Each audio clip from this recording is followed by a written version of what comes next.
اعوذ باللہ من الشیطان الرجیم بسم اللہ الرحمن الرحیم۔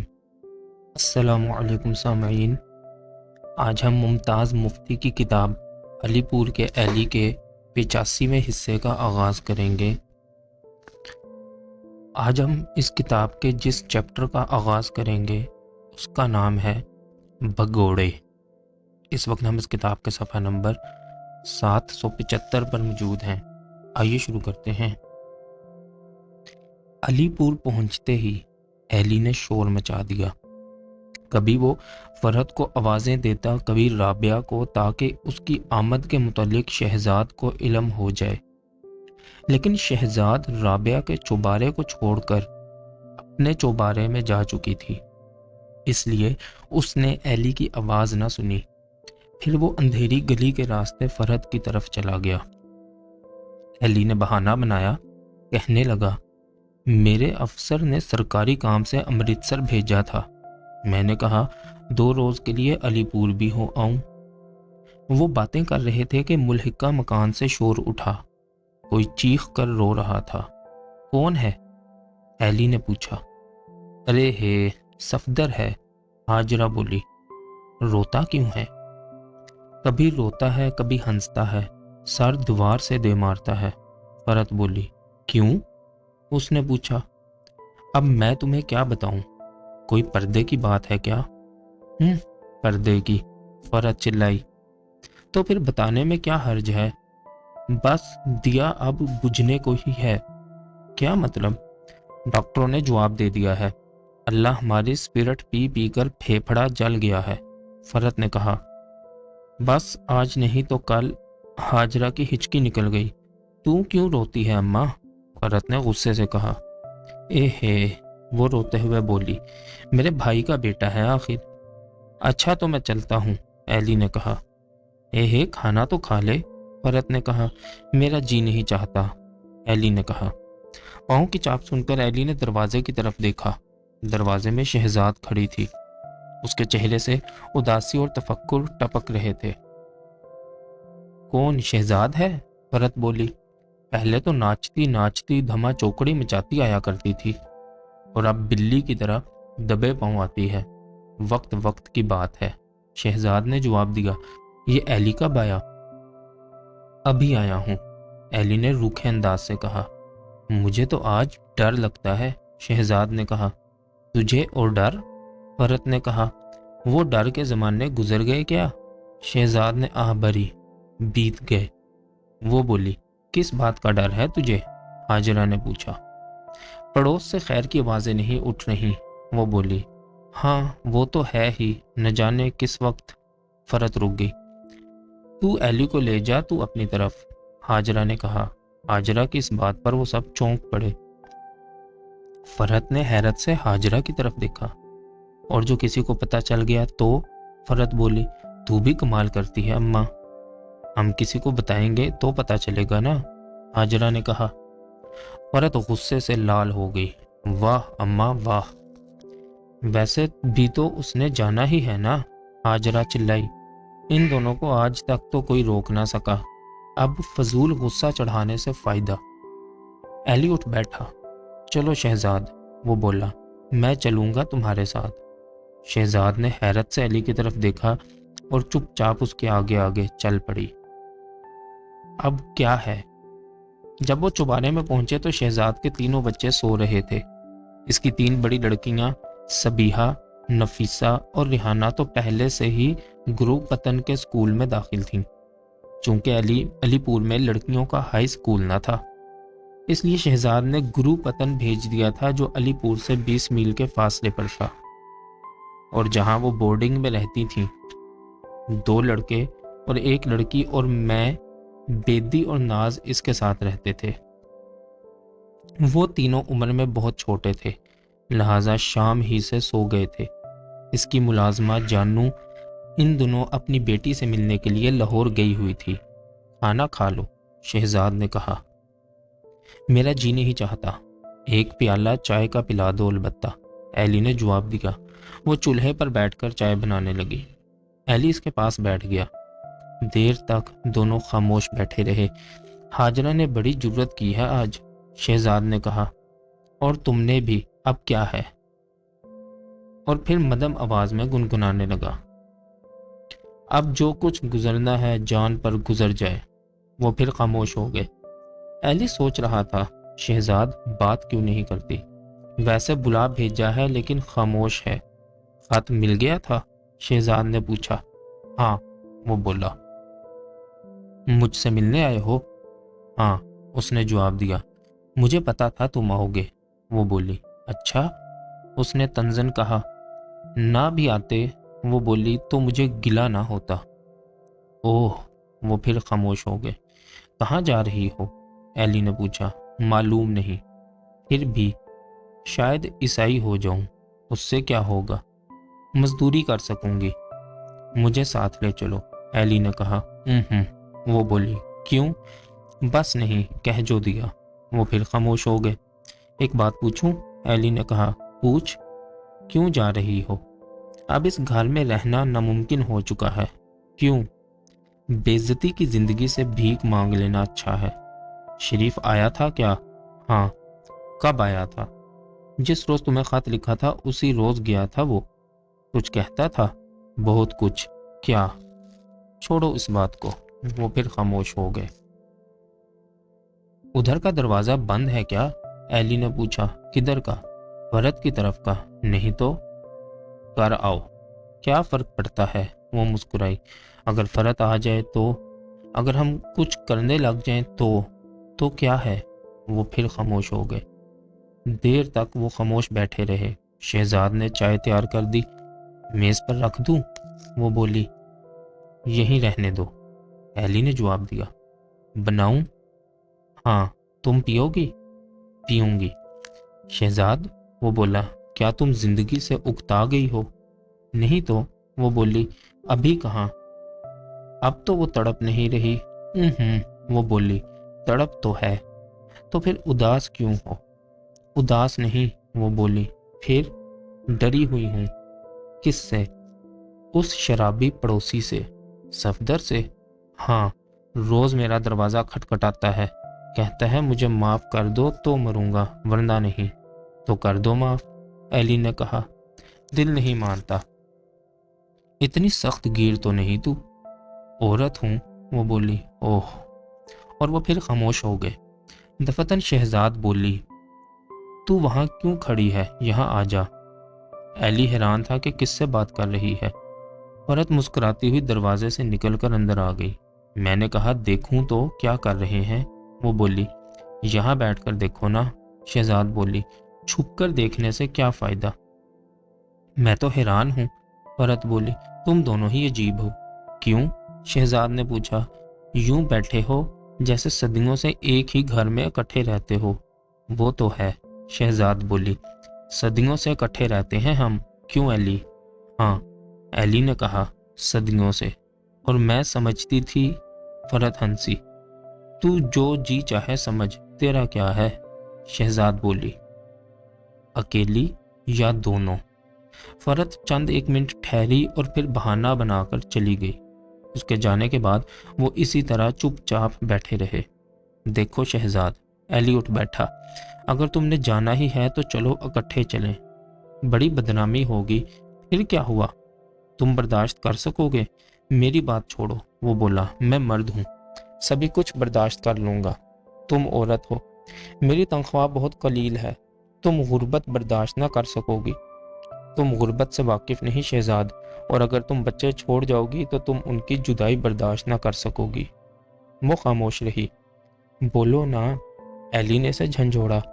میں تمہیں ساتھ لے جانے کے لیے تیار نہیں، وہ بولی۔ کیا یہ تمہارا آخری فیصلہ ہے؟ ہاں، وہ بولی۔ ایک بات کہوں؟ ایلی نے پوچھا۔ کہو۔ چلو اس کا فیصلہ نہ تم کرو نہ میں کرتا ہوں۔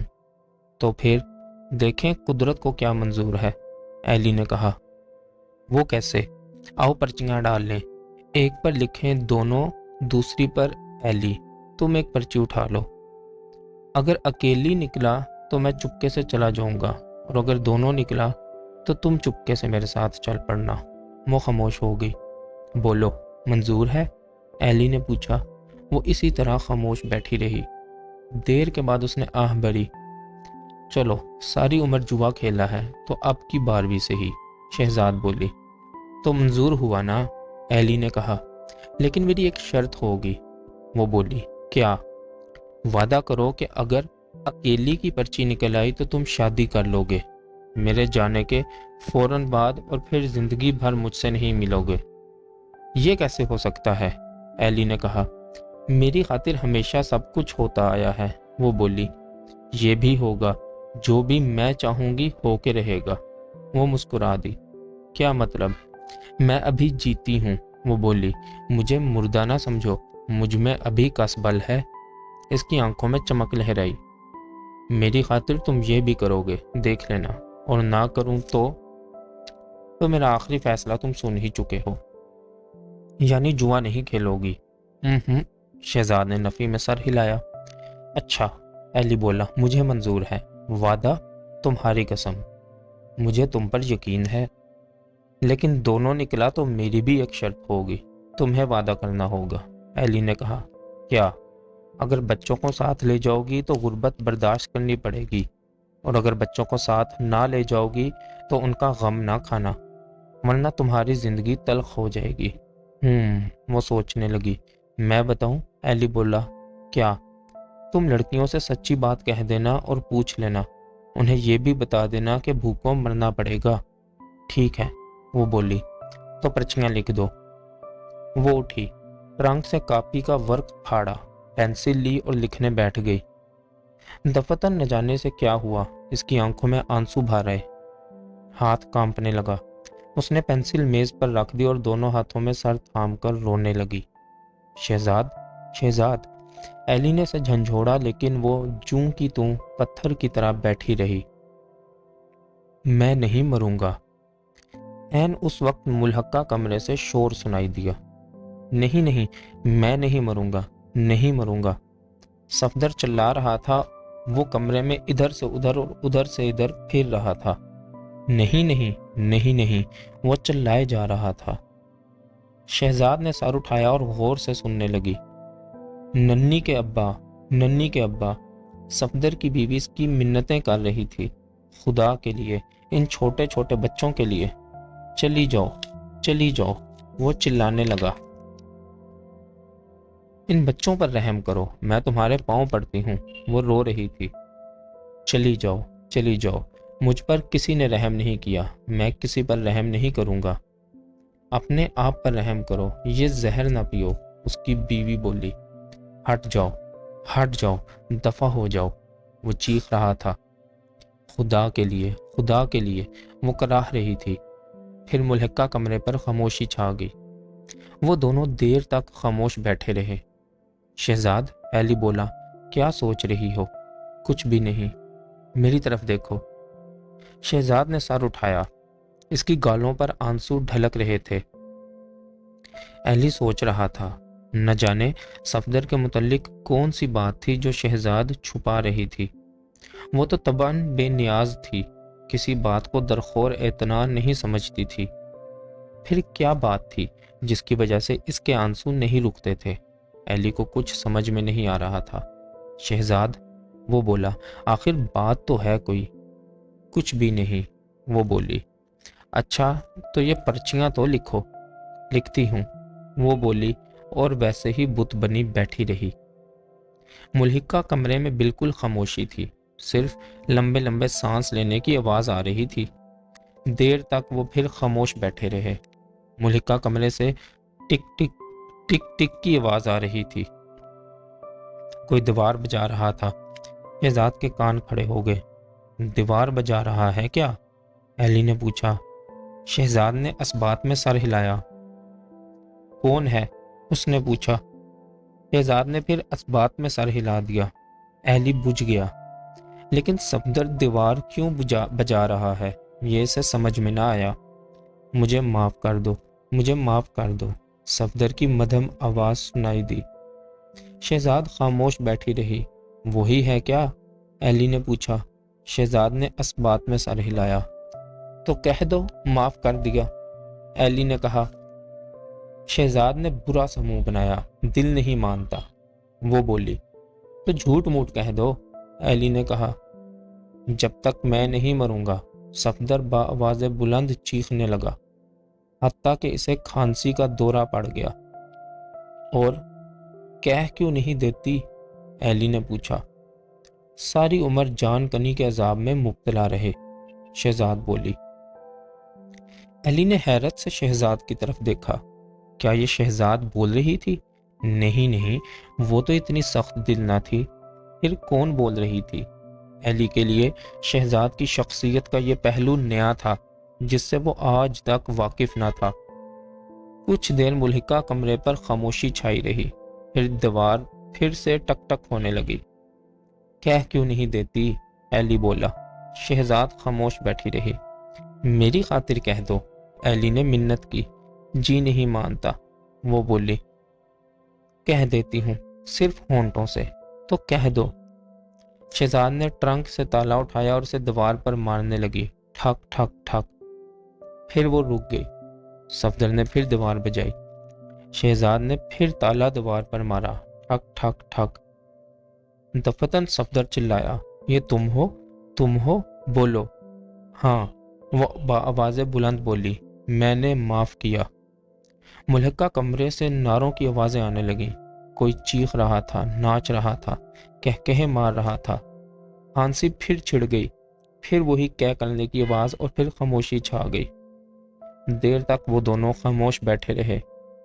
اب پرچی لکھو نا، ایلی نے کہا۔ ہاں، پرچی۔ شہزاد گویا خواب سے بیدار ہوئی۔ پرچیاں لکھتے وقت اس کا ہاتھ کانپ رہا تھا، آنکھیں آنسوؤں سے بھری تھیں۔ اس نے کانپتے ہوئے ہاتھوں سے کاغذ کے ان دونوں پرزوں کو تہہ کیا اور بولی، اب اٹھاؤ۔ میں نہیں، ایلی بولا، تم اٹھاؤ۔ ایلی نے پرچیوں کو مٹھی میں لے کر ہلایا۔ شہزاد نے ایک پرچی اٹھائی۔ کھولو، وہ بولی۔ نہیں، تم خود کھولو، اس نے کہا۔ شہزاد نے اسے کھولا۔ دونوں۔ دیکھ کر وہ مسکرائی، لیکن اس کی آنکھوں میں آنسو تھے۔ عین اس وقت ملحقہ کمرے میں صفدر کی بیوی کے بین شروع ہو گئے۔ ایلی چونکا۔ کیا مر گیا؟ وہ بولا۔ ہاں، شہزاد نے جواب دیا۔ جان چھوٹی، لیکن اس کی آنکھوں سے ابھی تک آنسو رواں تھے۔ ایلی کو سمجھ میں نہیں آ رہا تھا کہ وہ آنسو غم کے تھے یا خوشی کے۔ تم اب جاؤ، شہزاد بولی۔ مرگ پر سارے محلے والے اکٹھے ہوں گے۔ اچھا، ایلی نے کہا، کل میں چلا جاؤں گا انتظام کرنے کے لیے، انتظام کر کے واپس آؤں گا، تم تیار رہنا۔ شہزاد نے اسبات میں سر ہلایا۔ دیر نہ لگانا، وہ بولی۔ نہیں، ایلی بولا، جلد آؤں گا۔ وہ دبے پاؤں فرحت کے گھر کی طرف چل پڑا۔ وکیل میم۔ لاہور پہنچ کر ایلی سوچنے لگا کہ اسے کیا تیاری کرنی ہے۔ اسے قانون سے چندہ واقفیت نہ تھی اور نہ ہی اسے کسی لڑکی کو بھگا کر لے جانے کا تجربہ تھا۔ شہزاد نے کئی بار اسے بتایا تھا کہ شریف کے ساتھ اگر ایسی واردات ہو جائے تو وہ قانونی طور پر کوئی اقدام نہیں کرے گا۔ میدان میں آ کر لڑنے کے بجائے شاید وہ خود معدوم ہو جائے گا۔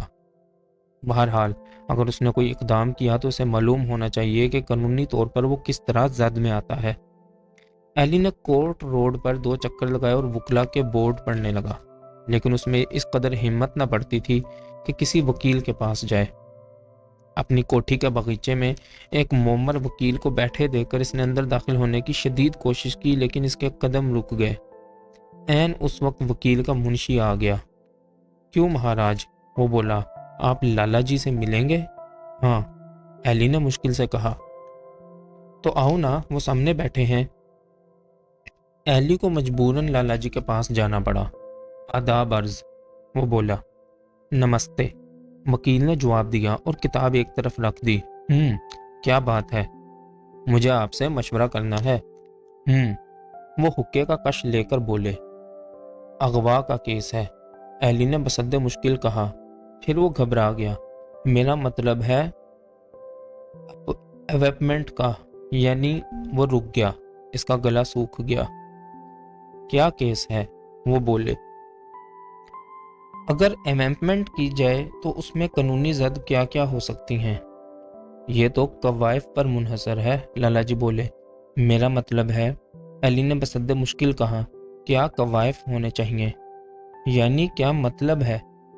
دیکھو نوجوان، لالا جی بولے، کیا ارتکاب جرم ہو چکا ہے؟ جی نہیں، وہ بولا۔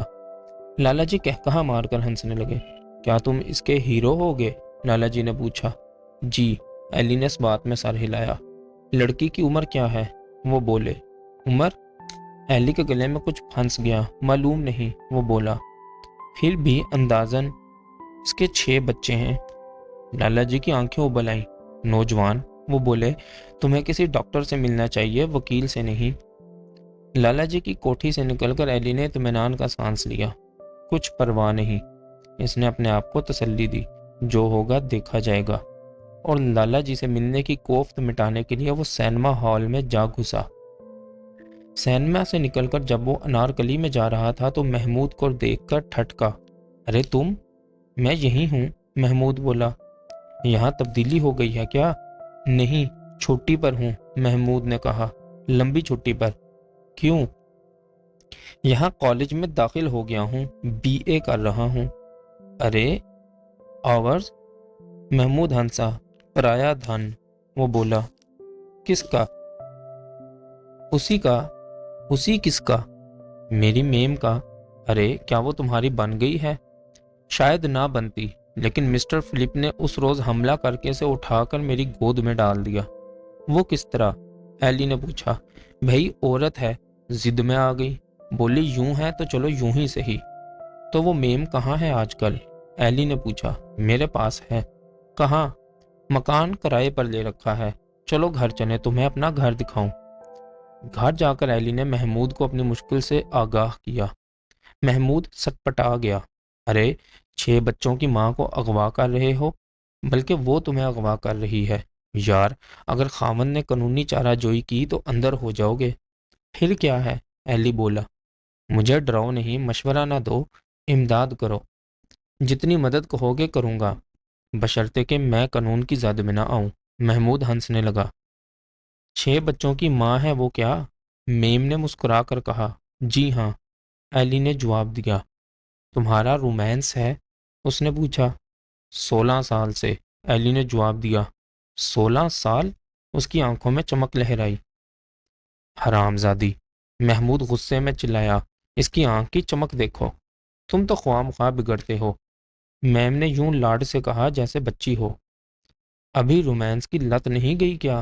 محمود نے اسے پکڑ کر گرا لیا اور اوندا کر کے اس کے چوتڑوں پر یوں مکے مارنے لگا جیسے اسکول کی بچی کو سرزنش کر رہا ہو۔ ہائے مری، ہائے مری، میم چلا رہی تھی۔ میرے دوست پر للچائی نظریں ڈالتی ہے تو؟ محمود غرا رہا تھا۔